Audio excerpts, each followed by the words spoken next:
पूरे आसमान को अनगिनत धुरंधर योद्धा घेरे हुए थे और जमीन पर भी हजारों योद्धाओं की लाशें पड़ी हुई थी। उन सब के बीचों बीच एक जांबाज नौजवान खड़ा था जिसके मुंह से खून निकल रहा था, जो कि बुरी तरह से हाँफ रहा था। इसके बावजूद उसकी आंखों में जानलेवा चमक साफ साफ देखी जा सकती थी। तभी उसके सामने मौजूद एक बूढ़ा आदमी हंसते हुए बोला, वैसे मानना पड़ेगा लड़के, तुझ में कोई तो बात है। तूने वो हासिल कर लिया जिसे हजारों सालों तक लोग पाने की कोशिश करते रहे। ये सुनकर वो नौजवान मुंह से खून थूकते हुए बूढ़े आदमी से बोला, तुम लोग चाहे जितनी कोशिश कर लो, लेकिन याद रखना तुम सबको वो कभी नहीं मिलेगा जो तुम पाना चाहते हो। उसकी बात सुनकर बूढ़ा आदमी चीखते हुए बोला, लड़के, तेरी जिद की वजह से तू और वो ड्रैगन दोनों ही मारे जाएंगे। ये सुनकर उस नौजवान लड़के ने कहा, तुम लोगों की इतनी औकात नहीं कि तुम ड्रैगन किंग को मार सको। तभी वो बूढ़ा आदमी हंसते हुए बोला, अगर ऐसी बात है तो तुम उस ड्रैगन को बुलाते क्यों नहीं? ये बात सुनकर वो लड़का एकदम खामोश हो गया। उसे खुद भी समझ नहीं आ रहा था कि उसके बुलाने पर ड्रैगन क्यों नहीं आ रहा था। तभी बूढ़ा आदमी कुटिल मुस्कान के साथ बोला, लड़के, आज अगर तुमने मेरी बात नहीं मानी तो तुम दोनों बेवजह ही मारे जाओगे। तुम्हारे लिए अच्छा यही होगा कि तुम अपने शरीर से ड्रैगन की हड्डी के उस तिलस्मी टुकड़े को मुझे सौंप दो। अगर तुमने मेरी बात मान ली तो हो सकता है मैं तुम्हारी जान बख्श दूं, लेकिन अगर तुमने ऐसा नहीं किया तो तुम कल का सूरज नहीं देख पाओगे। तभी एक दूसरे बूढ़े आदमी ने कहा, पूर्वज कुबेर, हमारे पास बहुत कम समय है। अगर वो आ गया तो जानते हो ना क्या होगा। इस पर बूढ़ा अंबर बोला, अगर इसकी किस्मत में मरना ही लिखा है तो हम क्या कर सकते हैं, इसे जान से मार डालो। इतना सुनते ही सभी लोग जो उस लड़के को घेरे खड़े थे अपनी पूरी एनर्जी के साथ ड्रैगन किंग पर हमला करने के लिए आगे बढ़े। लेकिन तभी कुछ ऐसा हुआ कि वो लोग अपनी जगह पर ही जम गए। उनके शरीर कांपने लगे। बूढ़ा पूर्वज अंबर भी डर से थोड़ा पीछे हट गया। उसने चिल्लाते हुए कहा, ए लड़के, तुम पागल हो गए हो क्या? तुम जानते भी हो कि क्या कर रहे हो? अगर तुमने ड्रैगन की हड्डी को नष्ट करने के बारे में सोचा भी तो सब कुछ बर्बाद हो जाएगा और यहाँ कोई भी जिंदा नहीं बचेगा। तभी उस लड़के की हंसी पूरे आसमान में गूंजने लगी। इस वक्त लोगों का डर से बुरा हाल हो गया था और सभी लोग आपस में बातें करने लगे। तभी उनमें से एक आदमी बोला, ये लड़का पागल हो गया है क्या? ये ऐसा कदम कैसे उठा सकता है? इस वक्त सभी के शरीर कांप रहे थे। वो सभी यही सोच रहे थे कि आखिर वो लोग ड्रैगन किंग को मारने के लिए क्यों तैयार हुए। सभी बड़ी रियासतों के सरदार जिन्होंने ड्रैगन किंग को मारने के लिए यह गठबंधन बनाया था, अब बुरी तरह से पछता रहे थे। देखते ही देखते ड्रैगन किंग के शरीर से लाल रोशनी निकलने लगी जिसने पूरे आकाश को ढक लिया था। उस जगह पर जो लोग कुछ देर पहले तक ड्रैगन किंग को मारने का ख्वाब देख रहे थे, अब उनके चेहरे पर डर साफ साफ देखा जा सकता था। लेकिन तभी एक लड़की जो दूर से उड़ते हुए ड्रैगन किंग के पास आ रही थी, उसे देखकर ड्रैगन किंग की आंखों की लाल चमक अचानक गायब हो गई और उनमें ठंडक उतर आई। अगले ही पल वो लड़की ड्रैगन किंग के सामने आकर खड़ी हो गई। उसे देखकर ड्रैगन किंग के चेहरे पर मुस्कुराहट आ गई। वो लड़की धीरे धीरे चलकर ड्रैगन किंग के पास आई और उसके गाल पर हाथ फेरते हुए बोली, फिक्र मत करो, मैं आ गई हूं ना, अब सब कुछ ठीक हो जाएगा।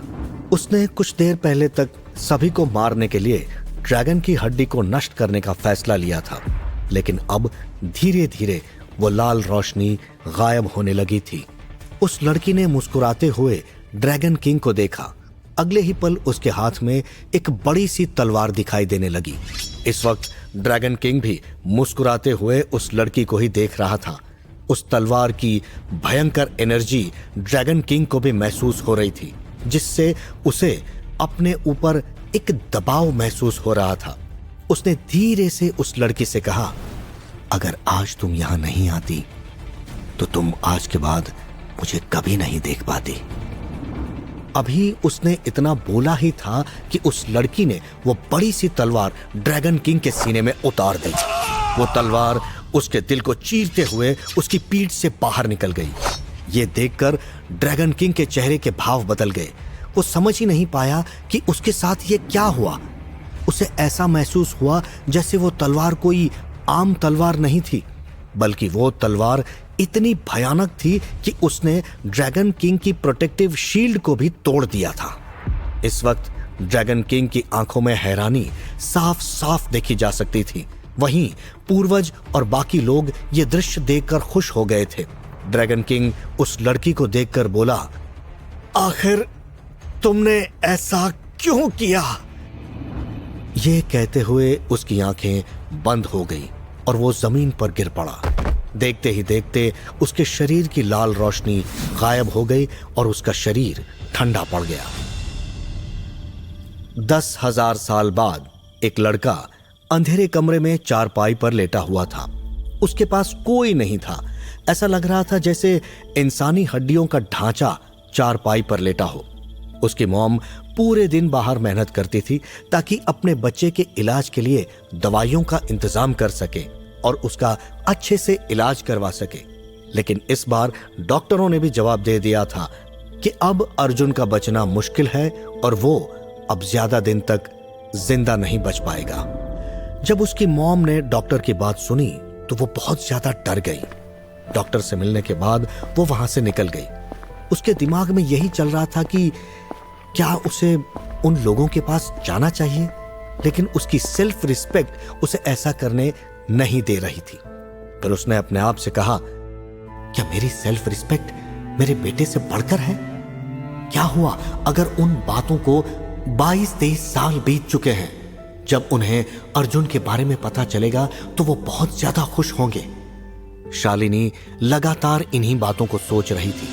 वहीं अर्जुन जब चारपाई पर लेटा हुआ था, अगर इस वक्त शालिनी वहां होती तो उसे बहुत दुख होता, क्योंकि अर्जुन की सांसें थम चुकी थीं। उसका चेहरा सफेद पड़ चुका था और उसके होंठ नीले हो गए थे। तभी उस कमरे में एक सुनहरी रोशनी दिखाई देने लगी। अचानक वो कमरा जगमगा उठा, जिसके बाद एक ड्रैगन की दहाड़ उस कमरे में सुनाई दी। उस दहाड़ को सुनकर ऐसा लगा जैसे अर्जुन के शरीर में कुछ हरकत हुई हो। धीरे धीरे उस आवाज की तरंग अर्जुन के कानों से होते हुए उसके मस्तिष्क में जाने लगी। कुछ ही देर में उसका शरीर कांपने लगा। इस वक्त उसे ऐसा लग रहा था जैसे किसी अनजान शक्ति ने उसके शरीर में प्रवेश किया हो। ऐसा होते ही उसके माथे से होते हुए उसके शरीर में सुनहरी रोशनी चमकने लगी और एकदम से उस कमरे में अंधेरा हो गया। इस वक्त अर्जुन की जिंदगी बदलने वाली थी। उसे खुद नहीं पता था कि उसके साथ क्या हुआ था। उस अंधेरे के साथ अर्जुन की आंखें भी खुल गईं। हालांकि उसने उठने की कोशिश की, लेकिन वो अपने शरीर को हिला भी नहीं पाया। उसे ऐसा लगा जैसे वो मरकर जिंदा हुआ हो। तभी उसके अंदर से एक आवाज सुनाई दी, क्या तुम में इतना ही दम बचा है कि तुम अपने शरीर को हिला तक नहीं सकते? यह सुनकर अर्जुन को लगा जैसे उसे कोई भ्रम हो रहा है कि उसे कोई आवाज सुनाई दे रही है। अगले ही पल वो हिम्मत करके खड़े होने की कोशिश करने लगा, लेकिन उसके हाथ पैर कांप रहे थे। तभी उसे फिर से वही आवाज सुनाई दी, लड़के, तुझ में वो बात है भी या नहीं, या तू समय से पहले बूढ़ा हो गया है? यह सुन अर्जुन कांपती हुई आवाज में बोला, नहीं, मैं बूढ़ा नहीं हूं। उसकी आवाज धीरे धीरे तेज होती चली गई। वो एकदम से हिम्मत करके चीखते हुए कांपते पैरों से खड़ा हो गया और चिल्लाकर बोला, नहीं, नहीं हूं मैं बूढ़ा। इतना कहते ही वो जमीन पर गिर पड़ा, जिसकी वजह से उसे भयानक दर्द होने लगा। इस दर्द से उसका पूरा शरीर पसीने से भीग गया था। अब उसके अंदर से कोई आवाज नहीं आई और वो वहीं पड़ा रहा। इस वक्त उसके शरीर में इतनी जान भी नहीं बची थी कि वो हिल भी सके। वो बस इधर उधर उस छोटे से कमरे में देख रहा था। उसे कुछ समझ नहीं आ रहा था कि वो कहाँ है और उसका बड़ा सा बंगला कहाँ चला गया। अचानक उसके सिर में दर्द होने लगा और उसकी बेचैनी भी बढ़ गई, क्योंकि वहां उसके सिवा और कोई नहीं था। शाम का वक्त था। उसकी मॉम उस छोटे से कमरे का दरवाजा खोलकर अंदर आई। उसने अर्जुन को जमीन पर पड़ा हुआ देखा। ये देखते ही उसके हाथ में मौजूद एक आयुर्वेदिक दवाई की बोतल अचानक गिरकर टूट गई, जिससे सारी दवाई फर्श पर बिखर गई। वो दौड़ते हुए अर्जुन के पास आई और रोते हुए बोली, हाँ, अर्जुन बेटा, तुझे क्या हुआ? तू ठीक तो है ना? भागने की वजह से अर्जुन की मॉम की सांसें फूलने लगी थी। वो अपने बेटे की हालत को देखकर पहले ही बहुत दुखी थी। अर्जुन के पिता ने तो बहुत पहले ही उन दोनों को घर से निकाल दिया था। उस वक्त अर्जुन कोमा में था। अर्जुन को निढाल जमीन पर पड़े देख उसकी मॉम की सांसें अटक गई। जैसे ही अर्जुन ने अपनी मॉम की आवाज सुनी, वो बहुत ज्यादा भावुक हो गया। उसने अपनी आंखें खोली और धीरे से अपनी मॉम से बोला, मॉम, आप रो क्यों रही है? मैं बिल्कुल ठीक हूं। आज पूरे 6 साल बाद अर्जुन की आवाज सुनकर शालिनी को अपने कानों पर भरोसा ही नहीं हुआ। वो रोते हुए बोली, मैं कोई सपना तो नहीं देख रही ना अर्जुन? ये तेरी ही आवाज है ना? तूने मुझे मॉम कहकर बुलाया ना? इस पर अर्जुन बोला, हाँ मॉम, ये मेरी ही आवाज है। मैं इतने दिनों बाद बिस्तर से उठा था, इस वजह से लड़खड़ाकर गिर पड़ा। ये सुनकर अर्जुन की मॉम बोली, बेटा, अब तुझे होश आ गया है तो तू पहले की तरह ही चलने फिरने लगेगा। ये बोलते बोलते शालिनी को कुछ एहसास हुआ और उसने इधर उधर देखा तो वो बोतल जिसमें आयुर्वेदिक दवाई थी जमीन पर बिखर चुकी थी। ये देखकर शालिनी रोते हुए बोली, अर्जुन, मैं तेरे लिए आयुर्वेदिक दवाई लेकर आई थी, लेकिन मेरी किस्मत तो देख, तुझ तक पहुंचने से पहले ही वो दवाई फर्श पर बिखर गई। उससे तुझे एनर्जी मिलती और तू बहुत जल्दी अपने पैरों पर खड़ा हो पाता। इस पर अर्जुन ने मुस्कुराते हुए कहा, मॉम, अब जब मुझे होश आ गया है तो कुछ दिनों में मैं अपने आप ही चलने फिरने लगूंगा। आप मेरी चिंता करना छोड़ दो। अर्जुन की आंख खुलते ही उसकी आंखों के सामने मिशा का चेहरा घूमने लगा और उसके चेहरे पर हल्की सी मुस्कुराहट आ गई। उसने शालिनी से पूछा, मॉम, मिशा कैसी है? मिशा अर्जुन की बचपन की दोस्त थी। उन दोनों ने एक साथ ही कॉलेज जाना शुरू किया था। वो दोनों बेस्ट फ्रेंड थे। मिशा तो अर्जुन के पीछे ही पड़ी रहती थी और वो उससे कहती थी, मैं पूरी लाइफ ऐसे ही तुम्हारे साथ रहूंगी। अगर मेरे अलावा तुमने किसी और लड़की को देखा तो मैं तुम्हारी जान ले लूंगी। ये सुनकर अर्जुन के चेहरे पर भी मुस्कुराहट आ जाया करती थी। इन सब बातों को याद करते हुए अर्जुन मुस्कुरा रहा था। तभी उसने कहा, मॉम, हम कहाँ हैं? पापा और पूरी फैमिली कहीं दिखाई नहीं दे रही, और ये जगह कौन सी है? उसकी मॉम ने कहा, अब इन सब चीजों की चिंता मत कर, पहले तू ठीक हो जा, फिर मैं तुझे सब कुछ बता दूंगी। अर्जुन ने कहा, मॉम, मुझे पहले सब कुछ जानना है। शालिनी को पता था कि अर्जुन कितना जिद्दी है। वो बोली, अर्जुन, तुम्हारे पिता ने तुम्हारे एक्सीडेंट के बाद हम दोनों को घर से निकाल दिया था, और उसके पीछे की वजह तो तुम अच्छे से जानते ही होगे। अर्जुन ने कहा, नहीं मॉम, वो ऐसा नहीं कर सकते, जरूर इसके पीछे कामिनी मॉम का हाथ होगा। इस पर शालिनी बोली, बेटा, तुम्हें इस दुनिया के बारे में ज्यादा नहीं पता। ये दुनिया ऐसी ही है। महर्षि फैमिली में हमें पहले ही कोई पसंद नहीं करता था। घर से निकालने के बाद भी उन्होंने मुझे कहीं भी जॉब नहीं करने दी और ना ही किसी अच्छी सोसाइटी में रहने दिया। यही वजह है कि आज मैं और तू यहां हैं। अर्जुन ने जब ये सुना तो उसकी आंखों में आंसू आ गए। तभी शालिनी बोली, बेटा अब तो बड़ा हो गया है, तो मैं तुमसे यही कहूंगी कि तू भूल जा कि महर्षि फैमिली से हमारा कोई रिश्ता भी था। उन्होंने मुझ पर बहुत सारे इल्जाम लगाए थे, लेकिन मैंने कभी कोई गलत काम नहीं किया। अर्जुन ने कहा, मॉम आपको कुछ भी कहने की जरूरत नहीं है। मुझे पता है आप कभी कोई गलत काम नहीं कर सकती।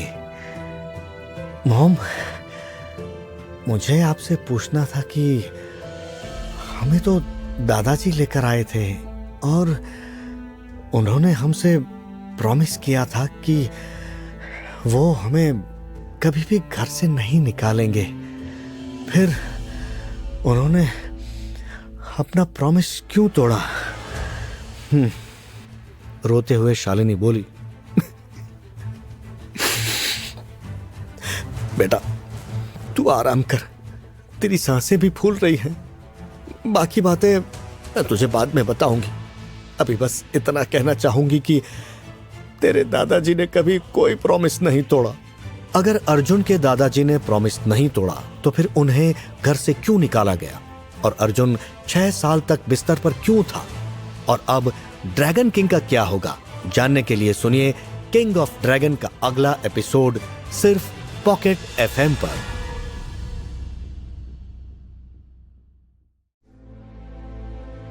अर्जुन की बात सुनकर शालिनी बोली, बेटा तुम्हारे दादाजी ने तुमसे कभी कोई प्रॉमिस नहीं तोड़ा। इस पर अर्जुन बोला, मॉम अगर उन्होंने अपना वादा नहीं तोड़ा है तो फिर हम आज यहां इस हाल में क्यों हैं? शालिनी रोते हुए बोली, हम यहां इसलिए हैं क्योंकि अब वो इस दुनिया में नहीं है। यह सुनकर अर्जुन को बहुत दुख हुआ। उसे पता था कि उसके दादाजी उससे कितना प्यार करते थे। उनकी वजह से ही किसी की हिम्मत नहीं थी कि कोई अर्जुन को कुछ कह सके। इस वक्त उसकी आंखों से लगातार आंसू बह रहे थे। उसने कहा, मॉम मैं इन लोगों को सबक जरूर सिखाऊंगा। यह कहते हुए उसने आगे पूछा, मॉम मैं बेड पर कितने टाइम से हूं जिसकी वजह से मेरे शरीर में इतनी कमजोरी आ गई है? इस पर शालिनी बोली, बेटा तुम पूरे 6 साल से चारपाई पर हो। अर्जुन की हैरानी का ठिकाना नहीं रहा। उसने कहा, मॉम इस वक्त मिशा कैसी है? उससे तो आप मिलती ही होंगी। शालिनी अर्जुन को परेशान नहीं करना चाहती थी, इसलिए उसने कहा, वो बिल्कुल ठीक है और वो तुम्हारे बारे में भी पूछती रहती है। यह सुनकर अर्जुन को थोड़ी शांति मिली। उसने कहा, मॉम मुझे पता था वो मेरा साथ कभी नहीं छोड़ेगी। अर्जुन की बात सुनकर शालिनी को बहुत दुख हुआ। वो चाहकर भी उसको सच नहीं बता सकती थी, इसलिए अर्जुन को उसकी मॉम ने सहारा देकर बिस्तर पर लिटा दिया। अगली सुबह से ही अर्जुन मेहनत करने लगा। हर रोज वो बिस्तर से उठने की जी तोड़ कोशिश करता था। आज उसने पूरे 5 मिनट तक अपने पैरों पर खड़े रहने की कोशिश की, जिस वजह से उसका पूरा बदन दर्द से कांप रहा था। लेकिन वो हार मानने वालों में से नहीं था।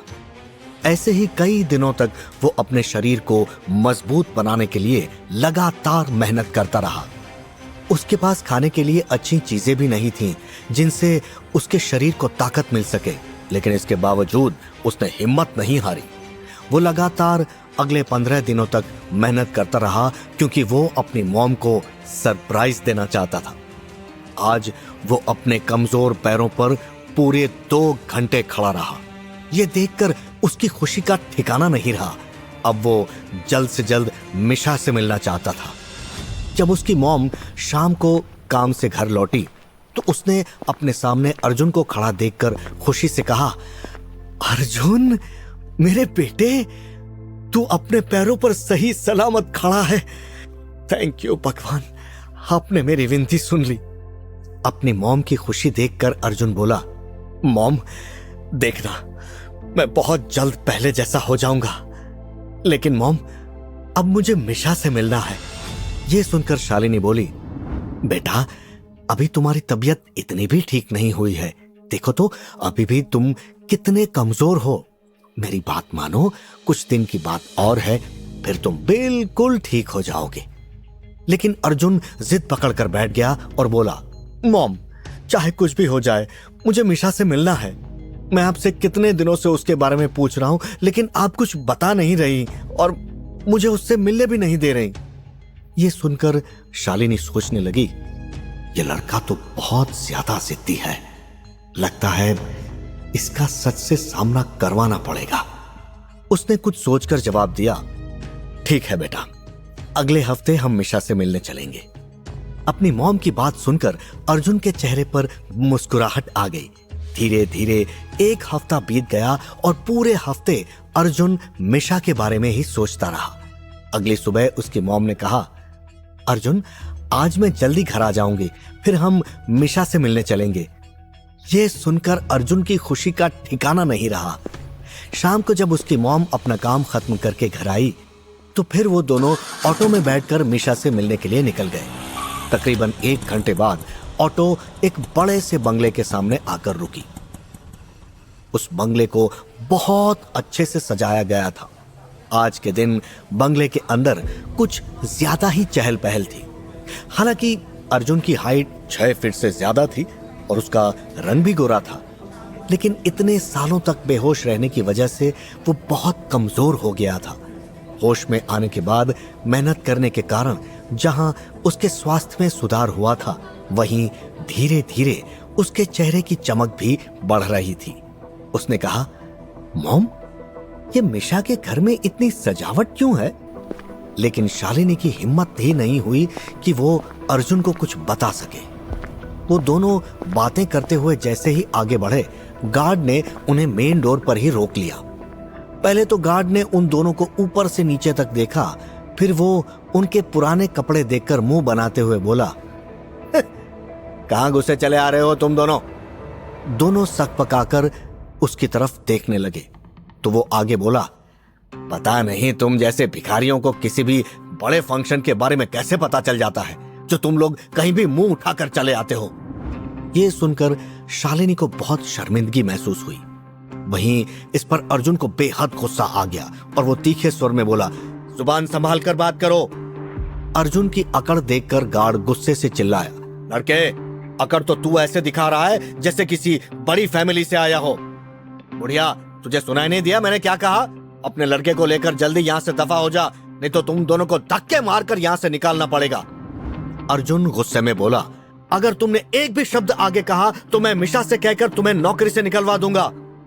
अपनी छोटी मालकिन का नाम सुनकर एक बार के लिए गार्ड भी चुप हो गया, लेकिन तभी उसकी नजर सामने लगे बोर्ड पर गई जिसमें बड़े बड़े अक्षरों में लिखा था, मिशा एंड कबीर एंगेजमेंट। उसे देखते ही गार्ड जोर जोर से हंसने लगा। उसने कहा, अच्छा, तुम मेरी छोटी मालकिन का नाम लेकर मुझे डरा रहे हो, लेकिन तुम जैसे लड़के की औकात नहीं है कि उन्हें देख भी सको। तभी वहां पर 2-4 एलीट फैमिली के लोग आते हुए दिखाई दिए। ये देखकर गार्ड ने जल्दी से अपने कुछ आदमियों को इशारा किया, जिसके बाद उन लोगों ने आगे बढ़कर शालिनी और अर्जुन को जोर से पकड़ा और जबरदस्ती उन्हें वहां से बाहर घसीटने लगे। शालिनी की आंखों में आंसू आ गए। ये देखकर अर्जुन को बहुत बुरा लग रहा था। अभी वो लोग उन दोनों को घसीटते हुए लेकर आगे बढ़े ही थे कि इतनी देर में वहां 4 से 5 लग्जरी गाड़ियां आकर रुकी। उन गाड़ियों को देखकर एक पल के लिए गार्ड्स भी रुक गए। तभी उन गाड़ियों में से कबीर और उसकी फैमिली बाहर निकली और उनके साथ काफी सारे गार्ड भी थे।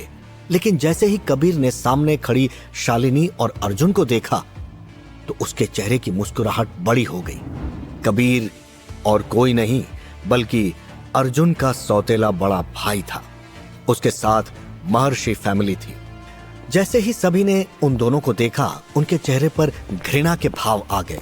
लेकिन कबीर ने आगे बढ़ते हुए टेढ़ी मुस्कान के साथ गार्ड्स को धमकाते हुए कहा, जानते भी हो तुमने किसको पकड़ा है?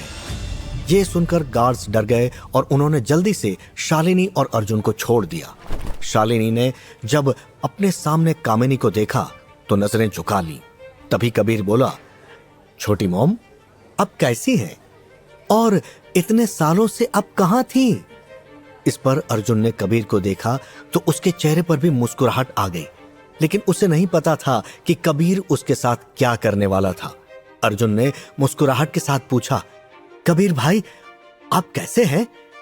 शालिनी अपने बेटे की मासूमियत को देखकर दुखी हो रही थी, क्योंकि वो उन सभी घटिया लोगों को अच्छे से जानती थी कि वो लोग क्या करना चाहते हैं। कबीर बोला, तुम्हें देखकर अच्छा लगा अर्जुन। उधर कामिनी और बाकी सभी लोग सोच रहे थे कि आखिर कबीर को क्या हुआ। कामिनी ने गुस्से में 2 कदम आगे बढ़ाए ही थे कि कबीर ने उसे इशारे से रोक दिया। इसके बावजूद कामिनी आगे आकर बोली, कबीर हम पहले ही काफी लेट हैं, चलो अंदर चलते हैं। इस पर अर्जुन बोला, भाई यहां पर क्या हो रहा है? उसके मासूमियत भरे सवाल को सुनकर कबीर ने कहा, तुम मेरे साथ चलो, तुम्हें खुद ही पता चल जाएगा कि अंदर क्या चल रहा है। इसके बाद वो सभी अंदर चले गए। कबीर की बात सुन अर्जुन को देखकर उस गार्ड ने भी अपना सिर झुका लिया, जिसने अभी कुछ समय पहले उसकी बेइज्जती की थी। उनके अंदर जाने के बाद गार्ड्स ने एक दूसरे से बात करते हुए कहा, क्या ये लड़का महर्षि फैमिली से है? क्योंकि उसने कबीर जी को अपना भाई बोला था। अगर ये महर्षि फैमिली से है तो ये दोनों ऐसे फटे हाल क्यों हैं? उधर महर्षि फैमिली अंदर चली गई, जिसके बाद वर्मा फैमिली ने उनका स्वागत किया।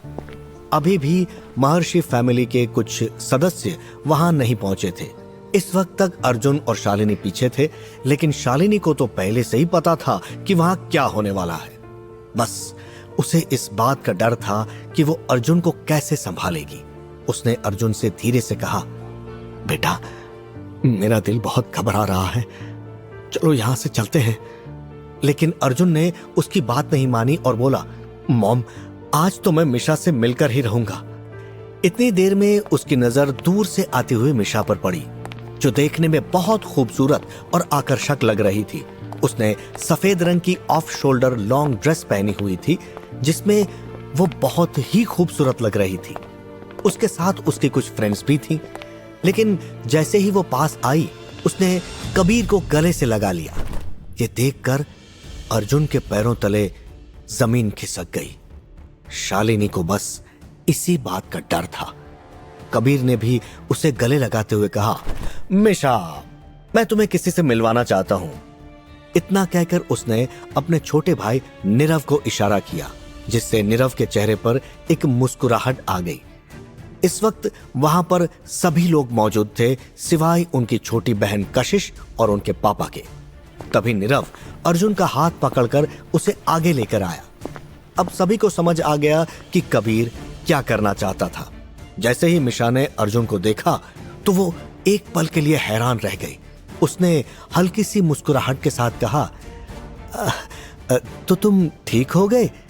मुझे उम्मीद नहीं थी कि तुम इतनी जल्दी ठीक हो जाओगे।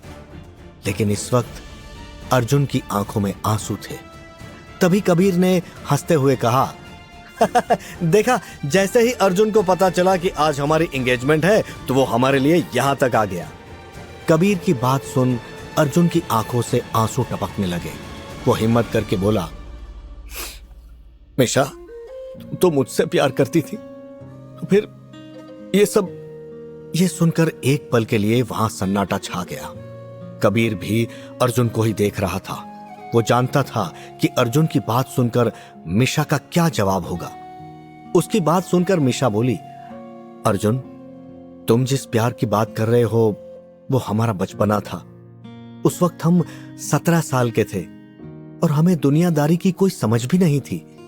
इस पर अर्जुन ने कड़वी मुस्कुराहट के साथ पूछा, अच्छा तो वो सब बचपना था और मैंने तुम्हारे लिए जो किया वो क्या था, जिसकी वजह से मैं 6 साल तक बिस्तर पर पड़ा रहा? क्या वो भी मजाक था? ये सुनकर मिशा एक पल के लिए चुप हो गई। फिर उसने अर्जुन को बड़े ध्यान से देखा और अपने पापा को आवाज लगाते हुए वहां बुलाया। उसने उनसे चेकबुक मांगी और उसमें से एक 50 लाख का चेक अर्जुन के मुंह पर फेंकते हुए कहा, तुम्हारी हालत को देखकर लगता है कि यह तुम्हारे लिए काफी होगा। उसने अर्जुन को उसकी औकात दिखाई थी। अर्जुन बोला, तुमने तो मुझसे शादी करने का प्रॉमिस किया था, फिर अब क्या हुआ? ये सुनकर मिशा के चेहरे के भाव बदल गए। उसने कुटिल मुस्कान के साथ कहा, शादी? और तुमसे? तुम्हारी औकात ही क्या है? इस पर कबीर ने भी हंसते हुए कहा, लगता है अर्जुन को पता नहीं कि उसकी औकात क्या है। ये सुनकर अर्जुन ने नीचे पड़े हुए चेक को उठाया और उसे देखते हुए कहा, तो ये मेरी औकात है? तुम्हें बहुत घमंड है ना अपने पैसों का? इतना कहकर उसने मिशा के सामने उस चेक को फाड़ दिया और कहा, कबीर भाई, मुझे आपसे ये उम्मीद नहीं थी। तभी मिशा बोली, इस तरह से क्यों रिएक्ट कर रहे हो? ये तुम्हारी औकात से बहुत ज्यादा है। जरा अपनी हालत तो देखो। ऐसा लग रहा है जैसे कोई भिखारी मेरे सामने खड़ा हो। और उस हादसे के बाद तो कितनी बार मेरे गार्ड्स ने भी मेरी जान बचाई है, तो क्या मैं उन सब से शादी करती फिरूं? और फिर तुम्हारा स्टेटस ही क्या है? क्या तुम नहीं जानते कि महर्षि फैमिली ने तुम्हें घर से क्यों निकाल दिया? मेरे पापा ने पहले ही कहा था कि मुझे तुमसे दूर रहना चाहिए, और जो भी होता है अच्छा ही होता है। अगर तुम्हारे साथ वो हादसा नहीं होता तो मेरी तो लाइफ ही बर्बाद हो जाती। जरा खुद को तो देखो। इस पर अर्जुन ने मिशा से कहा, मुझे मेरे दोस्तों ने बहुत बार समझाया कि तुम मेरे लिए सही लड़की नहीं हो, लेकिन मैंने उनकी बात नहीं मानी, और अब तुम्हें देखकर मुझे भी यकीन हो गया है कि तुम भी दूसरी लड़कियों की तरह ही हो। वो क्या कहते हैं इंग्लिश में, गोल्ड डिगर। ये सुनकर मिशा और कबीर दोनों गुस्से में फूट पड़े। मिशा ने नहीं सोचा था कि अर्जुन इस तरह से उसकी बेइज्जती करेगा। कबीर अर्जुन के साथ अब क्या करने वाला है? आखिर अर्जुन की किस्मत में क्या लिखा है? क्या उसके अंदर का ड्रैगन किंग अपनी शक्ति दिखाने वाला है? अगर ऐसा हुआ तो सोचो कबीर का क्या हाल होगा। पर जो भी होगा, आपको बहुत मजा आने वाला है। जानने के लिए सुनिए किंग ऑफ ड्रैगन का अगला एपिसोड सिर्फ पॉकेट एफएम पर।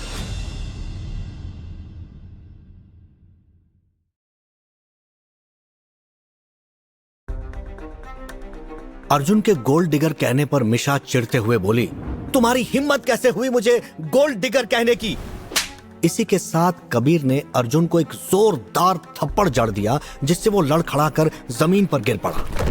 ये देखकर शालिनी ने जल्दी से अर्जुन को उठाया और रोते हुए बोली, कबीर, तुम जानवर हो क्या? तुम्हें दिखाई नहीं देता कि अर्जुन की हालत कैसी है? यह सुनकर कबीर गुस्से से बोला, बाजारू औरत, मुझे पता है तूने कैसे मेरे बाप को अपने जाल में फंसाया था। अपनी माँ के बारे में इतनी गंदी बात सुनकर अर्जुन का खून खौल उठा और वो गुस्से से बोला, कुत्ते, अगर तूने अपने मुंह से एक शब्द और कहा तो मैं तेरी जान ले लूंगा। ये सुनकर कबीर ने अर्जुन के सीने पर एक जोरदार मुक्का दे मारा, जिससे वो दर्द से कराह उठा। अपने बेटे को तकलीफ में देख बेबस शालिनी सिवाय आंसू बहाने के कुछ नहीं कर सकी। वहां आए मेहमान अर्जुन और उसकी मां को घृणा से देख रहे थे।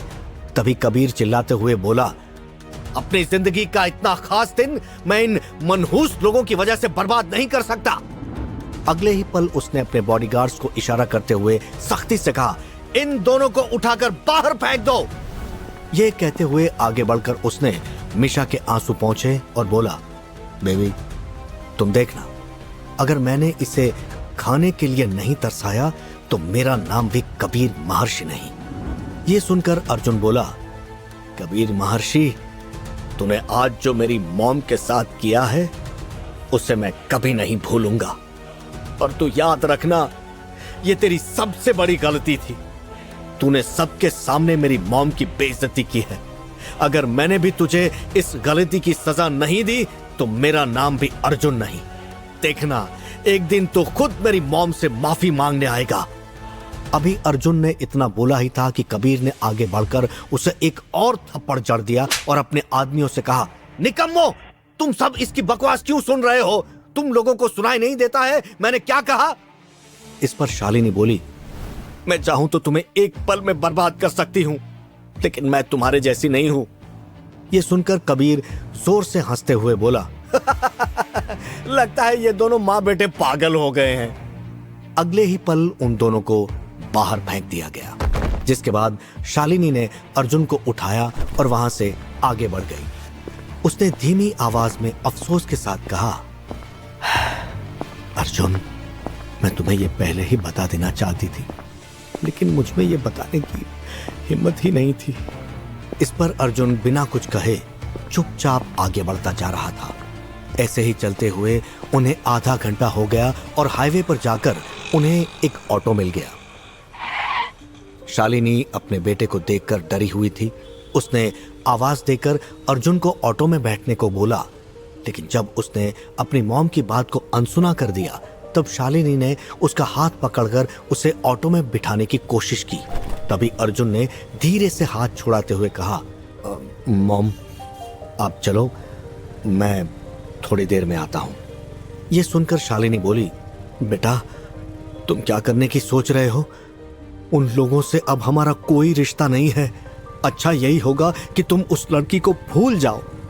इस पर अर्जुन बोला, मॉम अब मेरी चिंता मत करो, अब वो लड़की मेरे लिए कोई मायने नहीं रखती। मैं बस कुछ देर खुली हवा में सांस लेना चाहता हूं, और मेरा यकीन करो मैं कुछ भी ऐसा वैसा नहीं करने वाला, और आज के दिन को मैं कभी नहीं भूलूंगा। क्योंकि बचपन से ही अर्जुन बहुत समझदार लड़का था, इसलिए शालिनी को उसकी बात पर भरोसा हो गया और वो बोली, अगर ऐसा है तो समय पर घर आ जाना बेटा, मैं तुम्हारा इंतजार करूंगी। यह सुनकर अर्जुन बोला, मॉम आप चिंता मत करो, मैं घर आ जाऊंगा, अब आप जाओ।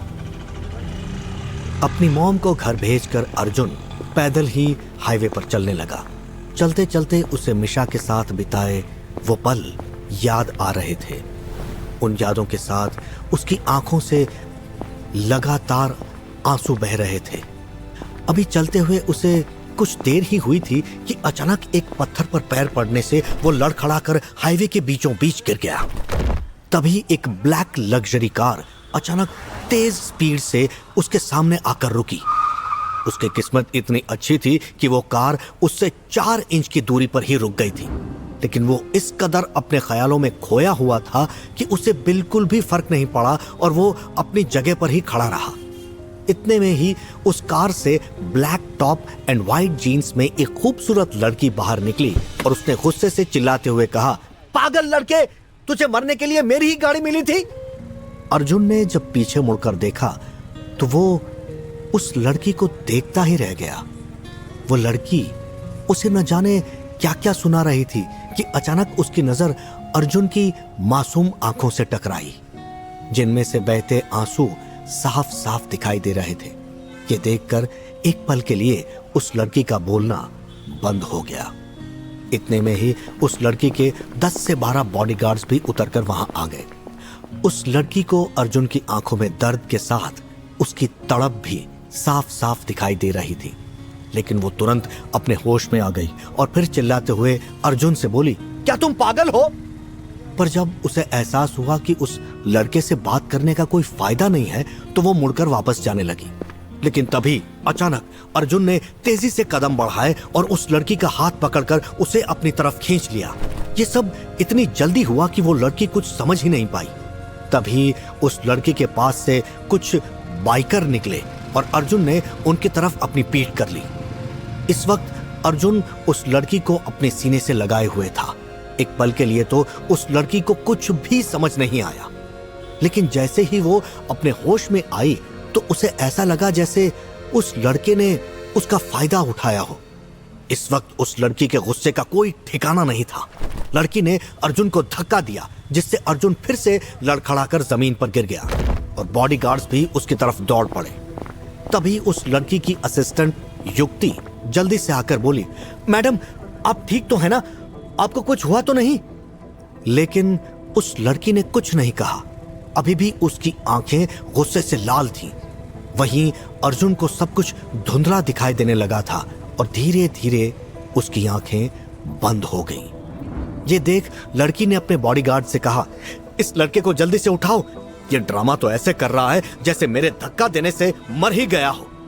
तभी 2 बॉडीगार्ड्स गुस्से से अर्जुन को पकड़कर जमीन से उठाने लगे, जिसमें से एक बॉडीगार्ड को अपने हाथ पर कुछ गीला सा महसूस हुआ। उसने जैसे ही अर्जुन के पीछे देखा तो उसकी पूरी शर्ट खून से लथपथ थी। उस गार्ड को समझते देर नहीं लगी कि असल में हुआ क्या था। वो चौंक कर बोला, मैडम, इसे तो बुलेट लगी है। बुलेट? ये सुनकर वो लड़की हैरान हो गई। उसने कहा, ये तुम क्या कह रहे हो? तभी उस गार्ड ने कहा, मैडम, अभी यहां से कुछ बाइकर निकले थे। इसका मतलब है वो आप पर हमला करने के लिए आए थे और शायद इस लड़के ने उन्हें देख लिया था। तभी उस लड़की की नजर जमीन पर टपकते हुए खून पर पड़ी। ये देखकर उसने अपने मुंह पर हाथ रख लिया और कहा, जल्दी से इसे हॉस्पिटल ले चलो। उस लड़की का नाम शिवन्या खुराना था, जो काफी रईस घराने से थी और खुद एक कामयाब बिजनेस वुमन थी। उसने अपनी कार में ही अर्जुन को बिठाने के लिए कहा, लेकिन तभी एक गार्ड बोला, मैडम, ये आपकी सुरक्षा के लिए ठीक नहीं है। इस पर शिवन्या गुस्से से बोली, मुझे पता है मेरे लिए क्या सही है और क्या गलत।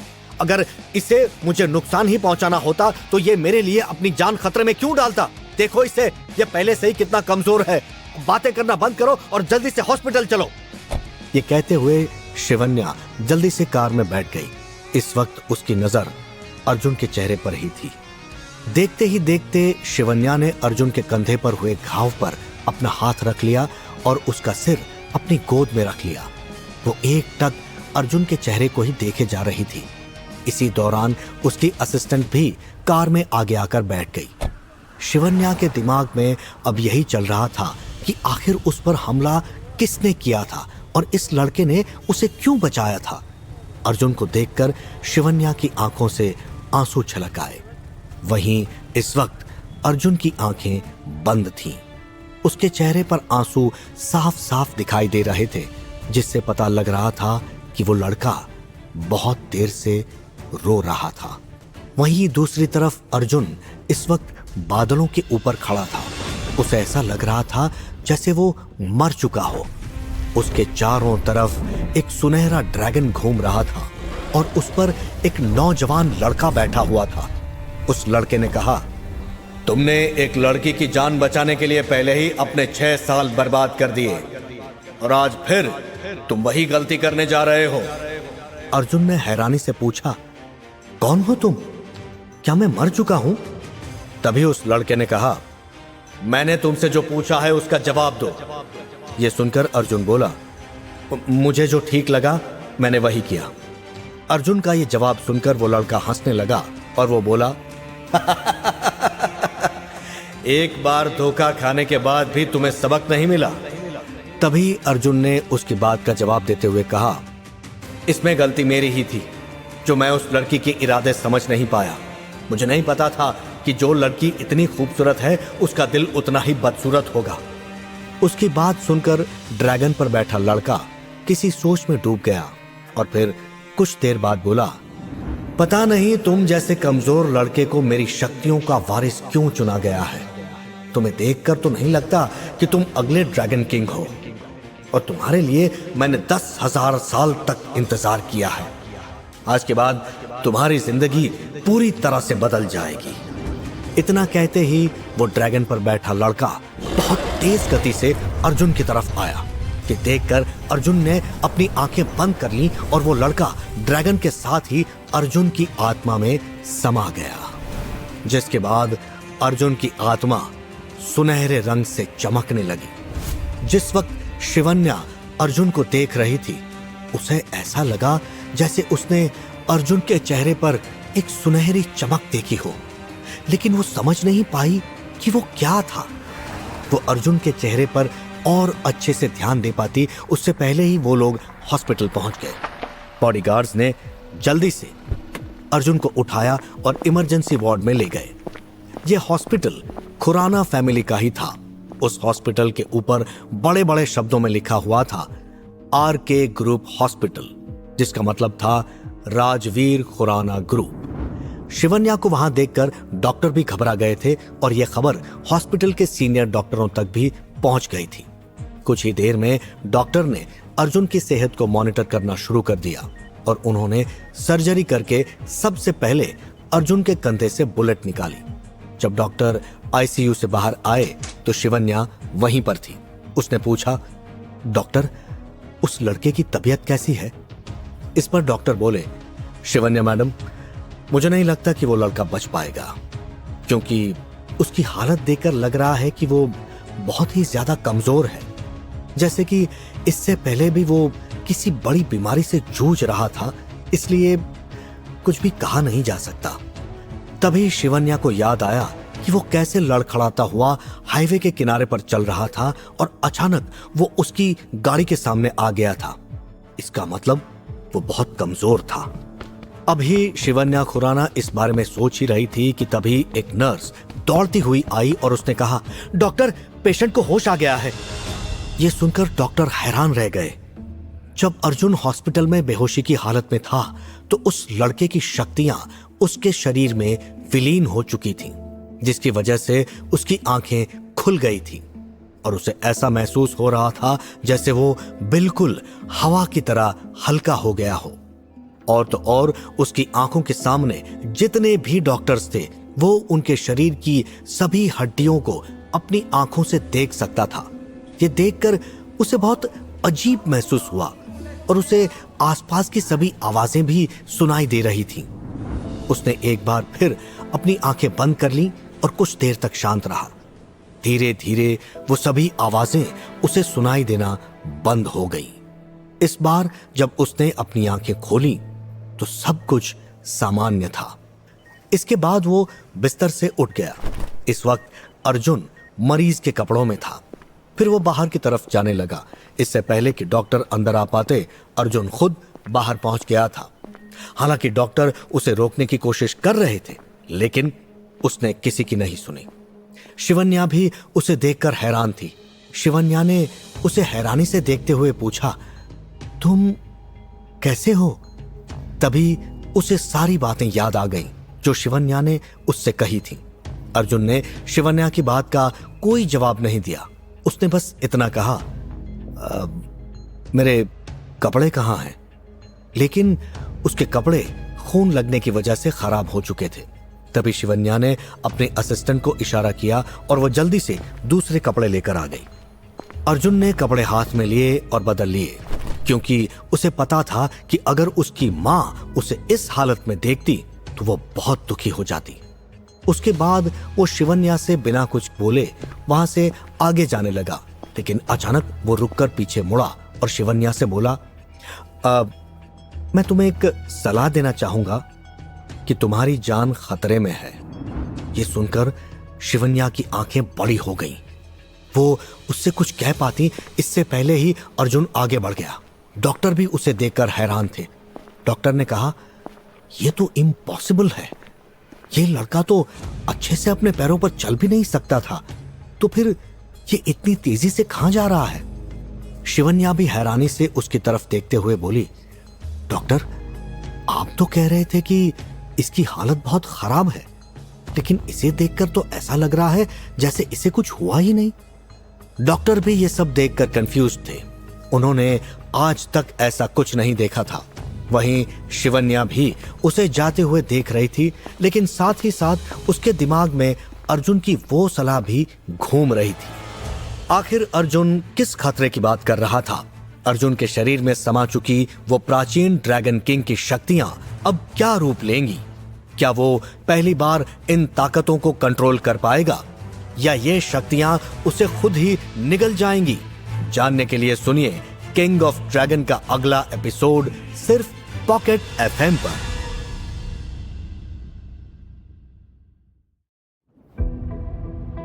डॉक्टर शिवन्या की बात का जवाब भी नहीं दे पाए थे कि तभी शिवन्या बोली, थैंक यू डॉक्टर, अब मैं चलती हूं। इतना कहकर वो तेज कदमों से अर्जुन की तरफ जाने लगी। उसने आवाज देते हुए अर्जुन से कहा, सुनो। लेकिन अर्जुन ने उसकी कोई बात नहीं सुनी। वो जल्दी से उसके पास पहुंची और बोली, मेरी जान बचाने के लिए थैंक्स। अर्जुन उसकी तरफ ध्यान नहीं दे रहा था। ऐसा पहली बार था कि शिवन्या को किसी ने इग्नोर किया था। लड़के तो उसे देखकर एक ही नजर में पागल हो जाते थे, और एक अर्जुन था जिसने शिवन्या पर कोई ध्यान नहीं दिया। शिवन्या बोली, मुझे पता है तुम मुझसे नाराज हो, लेकिन उस वक्त हालात ही कुछ ऐसे थे। लेकिन मैंने तुमसे जो भी कहा उसके लिए सॉरी। अर्जुन ने उसकी बात का जवाब देते हुए कहा, इट्स ओके। इस पर शिवन्या बोली, तुम्हें कहां जाना है मुझे बताओ, मैं तुम्हें छोड़ देती हूं। और तुमने मेरी जो मदद की उसके लिए इनाम तो बनता ही है। उसने अपने असिस्टेंट को इशारा किया और असिस्टेंट युक्ति ने उसके हाथ में एक चेक दे दिया। वो चेक 10 करोड़ का था। अर्जुन ने जब वो चेक खोलकर देखा तो उसके गुस्से का ठिकाना नहीं रहा। उसे वो घटना याद आ गई जब मिशा ने उसे 50 लाख का चेक दिया था। उसने गुस्से में चेक फाड़ते हुए कहा, तुम खुद को समझती क्या हो?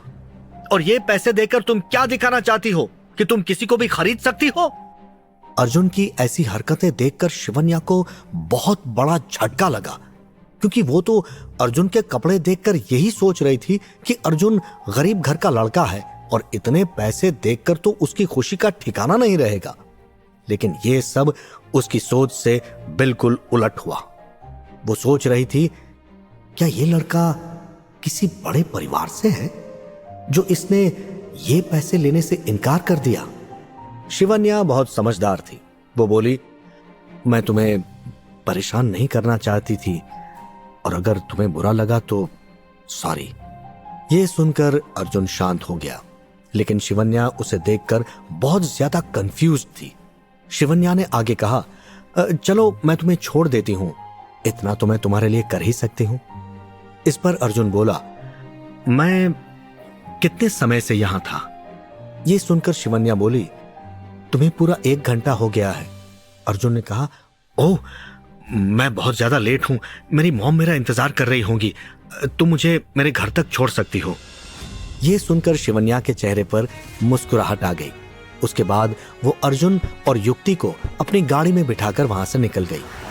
शिवन्या की नजरें अर्जुन से हटने का नाम नहीं ले रही थी और वो तिरछी नजरों से अर्जुन को देखे जा रही थी। अर्जुन अपने ख्यालों में खोया हुआ था। तभी शिवन्या का फोन बज उठा। उसने फोन उठाया तो दूसरी तरफ से उसके दादाजी की आवाज आई। उन्होंने कहा, शिवन्या, तुम कहाँ हो? तुम्हें पता है ना कि आज कितनी जरूरी फैमिली मीटिंग थी और तुम टाइम पर आई नहीं। ये सुनकर शिवन्या ने अपने सिर पर हाथ रख लिया। उसने कहा, दादाजी, मैं कहीं फंस गई थी, मैं आकर आपको सब कुछ बताती हूँ। शिवन्या ने कुछ देर तक दादाजी से बात की और फिर कॉल डिस्कनेक्ट कर दी। शिवन्या इस समय बहुत ज्यादा परेशान थी। तभी उसका फोन दोबारा बज उठा। वो शिवन्या की मॉम का फोन था। उन्होंने कहा, तुम कहाँ रह गई? तुम्हें पता है आज फैमिली मीटिंग में तुम्हारी शादी की बात चल रही थी और तुम्हारे दादाजी ने यह फैसला भी ले लिया है कि वो तुम्हारी शादी साहनी फैमिली के बेटे से ही करेंगे और इस बार उन्होंने पापा जी को भी मना लिया है। ये सुनकर शिवन्या परेशान हो गई। उसने कहा, मैं शादी नहीं करने वाली। इस समय तक शिवन्या की आंखों में आंसू आ गए थे। ये देखकर अर्जुन ने कहा, क्या तुम किसी मुसीबत में हो? शिवन्या ने कहा, मुसीबतें तो बहुत सारी हैं, लेकिन छोड़ो। वो कुछ सोच रही थी। तभी उसकी नजर अर्जुन के चेहरे पर गई। उसे हैरानी हुई। उसने अपने मन में कहा, क्या ये मेरा वहम है? मुझे ऐसा क्यों लग रहा है जैसे इसके चेहरे की खूबसूरती बहुत ज्यादा बढ़ गई है। उसकी नजरें अर्जुन से हट ही नहीं रही थी। अर्जुन ने कहा, तुम ऐसे क्या देख रही हो? एकदम से शिवन्या ने उससे अपनी नजरें हटाई। कुछ ही देर में वे एक कॉलोनी में पहुंच गए थे जहां छोटे छोटे मकान बने हुए थे। अर्जुन ने एकदम से कहा, गाड़ी रोको, मुझे यहीं उतरना है। जैसे ही गाड़ी रुकी, वो उतरकर थोड़ा आगे चला और एक छोटे से घर के अंदर चला गया। शिवन्या अभी तक गई नहीं थी। वो अर्जुन को ही देख रही थी। जब उसने अर्जुन को एक छोटे से घर में जाते हुए देखा तो उसने अपने आप से कहा, ये लड़का आखिर है क्या? मैंने कुछ देर पहले इसे 10 करोड़ ऑफर किए थे, जिससे ये बड़े से बंगले को खरीदकर उसमें रह सकता था, लेकिन फिर भी इसने वो चेक ऐसे फाड़ दिया जैसे ये अमीर आदमी हो। आखिर पैसों की जरूरत तो हर किसी को होती है। जब वो जा रहा था तो शिवन्या ने उसे अपना कांटेक्ट नंबर दिया था और कहा था, जब भी तुम्हें मदद की जरूरत हो तो मुझे फोन कर सकते हो। शिवन्या की असिस्टेंट जो आगे बैठी थी, उसने शिवन्या से कहा, मैडम, ये लड़का कुछ अजीब लग रहा था। शिवन्या ने कहा, तुम्हारे कहने का मतलब क्या है? असिस्टेंट ने जवाब दिया, मैडम इसे देखकर लग ही नहीं रहा था कि इसे बुलेट भी लगी थी, और इसकी हरकतें भी अजीब हैं। भला कोई इतने पैसों को कैसे मना कर सकता है, जबकि ये खुद ऐसी जिंदगी जी रहा है। शिवन्या ने कहा, हर किसी को हम पैसों से खुश नहीं कर सकते, और मुझे कल तक इस लड़के की पूरी जानकारी चाहिए। उसके बाद शिवन्या की गाड़ी भी वहां से चली गई। उसके चेहरे पर मुस्कुराहट थी। जब शालिनी ने देखा कि अर्जुन वापस आ गया है तो उसकी सांस में सांस आई। उसने अर्जुन को देखते ही कहा, बेटा तू ठीक तो है ना? अर्जुन मुस्कुराते हुए बोला, मॉम आप मेरी चिंता मत कीजिए, मैं बिल्कुल ठीक हूं और मैं उन सब बातों को भूल चुका हूं।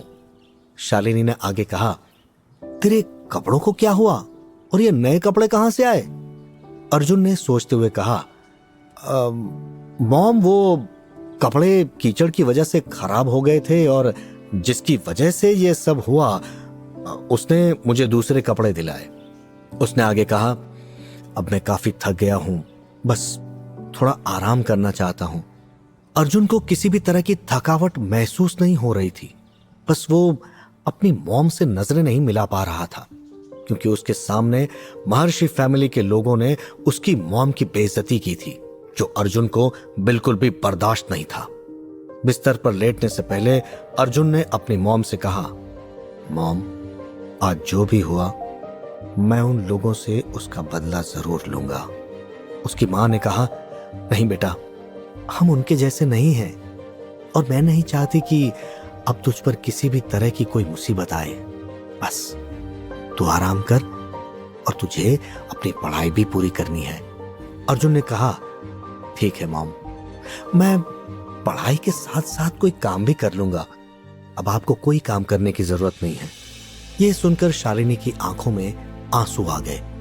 उसने कभी नहीं सोचा था कि वो कभी दोबारा अपने बेटे को होश में देख पाएगी। बस उसके मन में हमेशा एक उम्मीद रहती थी कि एक दिन उसका बेटा होश में आकर उससे बातें करेगा, और उसका ये सपना पूरा हो गया था। ऐसे ही दोनों ने कुछ देर बातें की और फिर दोनों सो गए। सुबह के समय अर्जुन जल्दी उठकर नहाकर फ्रेश हुआ और उसने अपनी मां से कहा, मैं कोई जॉब देखने के लिए जा रहा हूं। लेकिन उसकी मां ने देखा कि आज अर्जुन कुछ बदला बदला सा लग रहा था। रातों रात उसका शरीर थोड़ा बदल गया था। वो देखने में कमजोर नहीं लग रहा था। इस बदलाव ने शालिनी को हैरान कर दिया। उसे तो ऐसा लग रहा था जैसे ये सब उसकी आंखों का धोखा हो। इस समय अर्जुन के चेहरे की चमक ऐसी थी जैसे वो कभी बीमार ही नहीं था। इस समय कोई भी अर्जुन को देखकर ये नहीं कह सकता था कि रात को उसे बुलेट भी लगी थी। अर्जुन जल्दी से अपने एक कमरे के घर से बाहर निकल गया। उसने रास्ते में पैदल चलते हुए अपने आप से कहा, मॉम मैं आपको अब और दुख नहीं सहने दूंगा, चाहे उसके लिए मुझे कुछ भी क्यों ना करना पड़े। उसकी आंखों में सुनहरी चमक थी। वो उस कॉलोनी से निकलकर शहर में आ गया था। उसके दिमाग में यही था कि वो क्या काम कर सकता है। एक बड़ी सी आलीशान बिल्डिंग जिसके ऊपर लिखा हुआ था खुराना ग्रुप। वहां शिवन्या अपने ऑफिस में बैठी हुई थी। उसके सामने उसकी असिस्टेंट थी। असिस्टेंट ने बताया, मैडम उस लड़के के बारे में ज्यादा कुछ नहीं पता चला है। मैंने आसपास के लोगों से भी पता किया तो मुझे पता चला कि वो पिछले 6 साल से कोमा में था और उसकी माँ दिन रात मेहनत करके उसका इलाज करवा रही थी। उसे कुछ दिन पहले ही होश आया है। शिवन्या ने उसकी बात सुनकर कहा, तो इसलिए वो इतना कमजोर लग रहा था और फिर भी उसने मेरी जान बचाई। उसने ये भी नहीं सोचा कि उसका क्या होगा। ये लड़का कुछ ज्यादा ही इंटरेस्टिंग है। शिवन्या अभी बात ही कर रही थी कि उसके फोन की रिंग बजने लगी। उसने फोन उठाया तो दूसरी तरफ से उसने जो भी सुना उसकी वजह से उसका दिमाग खराब हो गया और उसने गुस्से में फोन को जमीन पर फेंक दिया, जिससे फोन टूट गया। उसने गुस्से में कहा, अब इस समस्या से मैं कैसे निकल सकती हूं? असिस्टेंट ने भी पूरी बात सुन ली थी, क्योंकि दूसरी तरफ से आने वाली आवाज इतनी तेज थी कि वो फोन के बाहर भी सुनाई दे रही थी। तभी असिस्टेंट ने कहा, मैडम, मेरे पास इस समस्या से निकलने का समाधान है। इतना कहकर असिस्टेंट युक्ति ने शिवन्या खुराना को कुछ सुझाव दिए, जिससे उसके चेहरे पर मुस्कुराहट आ गई। उसने कहा, ठीक है, लेकिन अगर जैसा हम सोच रहे हैं वैसा नहीं हुआ तो? असिस्टेंट ने जवाब दिया, मैडम, आप तो दादाजी को जानती ही हैं। वहीं शाम हो गई थी, लेकिन अर्जुन को कोई छोटी मोटी जॉब तक नहीं मिली थी। वो पैदल चलते हुए उस हॉस्पिटल के सामने आ गया था जहां कल उसका इलाज हुआ था। इस समय सीनियर डॉक्टर एक मरीज को हड़बड़ी में ओटी के अंदर ले जा रहे थे। तभी उनकी नजर अर्जुन पर पड़ी और वो उसे वहां देखकर थोड़ा हैरान हुए, लेकिन अर्जुन तो कुछ और ही देख रहा था। वहां जो भी मरीज आ रहा था, अर्जुन को एक ही नजर में उसकी बीमारी का पता चल रहा था। ऐसा लग रहा था जैसे उसकी आंखों में स्कैनर मशीन फिक्स हो गई हो, जिससे वो मरीज की हर बीमारी को देख पा रहा था। उसे सभी के आंतरिक अंग साफ साफ दिखाई दे रहे थे और हजारों बीमारियां और उनके इलाज की तकनीकें, आयुर्वेदिक और मॉडर्न मेडिसिन के फॉर्मूले उसके दिमाग में छप गए थे। वो खुद समझ नहीं पा रहा था कि उसके साथ ऐसा क्यों हो रहा है। उसे लोगों की बीमारी देखकर यह भी पता लग रहा था कि उनकी जिंदगी कितने समय की बची है। अर्जुन अभी अपनी सोच में खोया हुआ था कि तभी सीनियर डॉक्टर उसके पास आए और बोले, अब आप कैसे हैं? लेकिन अर्जुन की नजर तो उस मरीज पर थी जिसे स्ट्रेचर से अंदर की तरफ ले जाया जा रहा था। अभी सीनियर डॉक्टर अर्जुन से बात भी नहीं कर पाए थे कि तभी 7 फुट के एक आदमी ने सीनियर डॉक्टर के पास आकर कहा, डॉक्टर साहब, जल्दी अंदर चलो। आपको पता है ना कि हमारे बॉस की हालत कैसी है? सीनियर डॉक्टर ने अर्जुन से कहा, अभी मुझे जाना होगा, लेकिन मुझे तुम्हारी ड्रेसिंग भी करनी है। जाने से पहले एक बार मुझसे मिलकर जाना। इतना कहकर वो उस पहलवान आदमी के साथ अंदर की तरफ चल दिए। तभी उन्हें पीछे से अर्जुन की आवाज सुनाई दी, तुम में से कोई भी उन्हें बचा नहीं सकता। ये सुनकर सीनियर डॉक्टर एकदम से अपनी जगह पर रुक गए। उन्होंने पीछे मुड़कर एक बार अर्जुन को देखा और फिर आगे की तरफ चल दिए। जैसे ही वो हॉस्पिटल में प्रवेश करने वाले थे, तभी अर्जुन ने चिल्लाते हुए कहा, मैंने कहा तुम में से कोई भी उन्हें नहीं बचा सकता। क्या तुम्हें मेरी बात सुनाई नहीं दे रही? ये सुनकर अब सीनियर डॉक्टर के कदम अपनी जगह पर रुक गए। सीनियर डॉक्टर को रुका हुआ देखकर अर्जुन उनके पास गया। अर्जुन को देखकर उस पहलवान ने कहा, क्या बकवास है? अगर तुमने दोबारा हमारे बॉस के बारे में कुछ भी कहा तो मैं तुम्हें जान से मार डालूंगा। लेकिन अर्जुन ने फिर से वही बात दोहराई, डॉक्टर, अब आप कुछ नहीं कर सकते और अगले 10 से 15 मिनट में वो मर जाएंगे। सीनियर डॉक्टर ने घबराते हुए कहा, आप ऐसा क्यों कह रहे हैं? मुझे पता है उनकी हालत गंभीर है, लेकिन हम ऐसे हार नहीं मान सकते। तभी अर्जुन ने कहा, आप कुछ नहीं कर सकते। अब वो पहलवान गुस्से में आ गया और उसने अपने हाथ का मुक्का बनाकर अर्जुन की तरफ पूरी ताकत से चलाया। ये देखकर सीनियर डॉक्टर भी डर गए, लेकिन अर्जुन अपनी जगह से हिला तक नहीं और उसने अपने हाथ से बड़े आराम से उस पहलवान का हाथ पकड़ लिया। वो पहलवान भी अर्जुन की ताकत को देखकर हैरान था कि कैसे उस दुबले पतले लड़के ने उसके हाथ को पकड़ लिया। उसके बाद पहलवान ने गुस्से में अपना हाथ जोर से पीछे खींचने की कोशिश की। अब उसकी आंखों में हैरानी साफ साफ देखी जा सकती थी। वो अचंभित था कि ये उसके साथ क्या हुआ। वो चाहकर भी अपना हाथ अर्जुन से छुड़ा नहीं पा रहा था। इस समय वो पहलवान थोड़ा घबरा गया था। उसकी घबराहट को देखकर अर्जुन के चेहरे पर मुस्कुराहट आ गई। अर्जुन ने उसका हाथ छोड़ते हुए कहा, आज के समय में किसी को सलाह देना भी बेवकूफी है। इतना कहकर वो मुड़कर जाने लगा, लेकिन पहलवान को अब उसकी बात पर थोड़ा भरोसा होने लगा था और उसने अर्जुन को रोकते हुए कहा, हमारे बॉस को बचाने का कोई तरीका है? अर्जुन ने कहा, हाँ, उन्हें बचाया जा सकता है अगर उनके शरीर से अगले 5 मिनट में जहर को निकाल दिया जाए। ये सुनकर पहलवान के पैरों तले जमीन खिसक गई। उसे अंदाजा ही नहीं था कि उसके बॉस को जहर दिया गया है। कुछ देर वो अपनी सोच में डूबा रहा। फिर उसने कहा, इस बार तुम गलत हो, ऐसा हो ही नहीं सकता। कोई बॉस को जहर कैसे दे सकता है? उनकी सुरक्षा बहुत ज्यादा सख्त है और पूरे शहर में किसी की हिम्मत नहीं कि हमारे बॉस की तरफ नजर उठाकर भी देख सके। जहर देना तो दूर की बात है। उस पहलवान को देखकर अर्जुन ऐसे मुस्कुराया जैसे वो अपने सामने किसी बेवकूफ को देख रहा हो। वो बिना कोई जवाब दिए वापस जाने लगा, लेकिन अब पहलवान कोई जोखिम नहीं लेना चाहता था। उसके दिमाग में यही चल रहा था कि अगर इस लड़के की बात सच हुई तो वो अपने बॉस को हमेशा हमेशा के लिए खो देगा। इसलिए उसने दौड़कर जल्दी से अर्जुन का रास्ता रोका और कहा, क्या आप हमारे बॉस की जान बचा सकते हैं? अर्जुन ने कहा, मुझे लगता है शायद मैं उन्हें बचा सकता हूं। सीनियर डॉक्टर ने जब अर्जुन की बात सुनी तो वो भी हैरान हो गए। उन्होंने कहा, तो क्या आप डॉक्टर हैं? अर्जुन ने सीनियर डॉक्टर की बात सुनकर हंसते हुए कहा, इससे क्या फर्क पड़ता है, बस मैं ये कह रहा हूं कि मैं उन्हें बचा सकता हूं। सीनियर डॉक्टर भी अर्जुन की बात सुनकर थोड़ा हैरान हो गए थे। उन्हें भी इस बात का डर था कि अगर मिस्टर वीरेंद्र शेखावत को कुछ भी हो गया तो उनका हॉस्पिटल बर्बाद हो जाएगा और अब तक उन्होंने जितनी भी कामयाबी हासिल की थी वो सब मिट्टी में मिल जाएगी। इस समय सीनियर डॉक्टर ने भी अर्जुन से कोई सवाल नहीं किया और उन्होंने कहा, अगर आप उन्हें बचा सकते हैं तो जल्दी चलिए, क्योंकि उनकी हालत बहुत ज्यादा गंभीर है और उनकी हार्ट बीट भी बहुत धीमी चल रही है। वो पहलवान, जिसका नाम ज्वाला चौधरी था, जल्दी से अर्जुन के साथ हॉस्पिटल के अंदर चल दिया।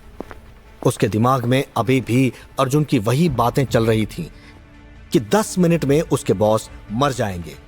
आज पहली बार ज्वाला चौधरी ने दिमाग से नहीं बल्कि दिल से काम लिया था, क्योंकि उसका दिल कह रहा था कि ये लड़का उसके बॉस को बचा सकता है और यही वजह थी कि उसे उसकी बातों पर भरोसा हो रहा था।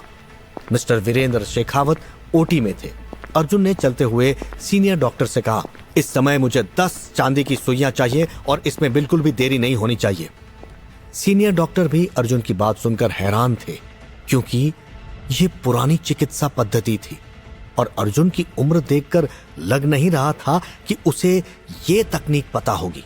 फिर भी सीनियर डॉक्टर ने इस समय उसकी बातों को ध्यान में रखते हुए अपने पीए को फोन किया और कहा, मेरे ऑफिस के लॉकर में एक बॉक्स रखा हुआ है जिसमें चांदी की सुइयां हैं, तुम जल्दी से उन्हें लेकर ओटी में आ जाओ।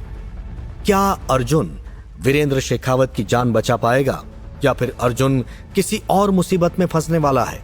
जानने के लिए सुनिए किंग ऑफ ड्रैगन का अगला एपिसोड सिर्फ पॉकेट एफएम पर।